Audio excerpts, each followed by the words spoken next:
ধরে নিন আমার ফ্যান্টাসিও আমার রিয়ালিটির কাছে হেরে গেল।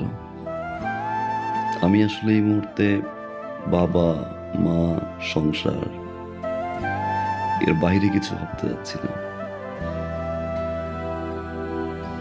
সরি, আপনি বিয়েটা করে ফেলেন। আমি আপনাকে ভালোবাসি, আমি আপনাকে ছাড়া বাঁচবো না।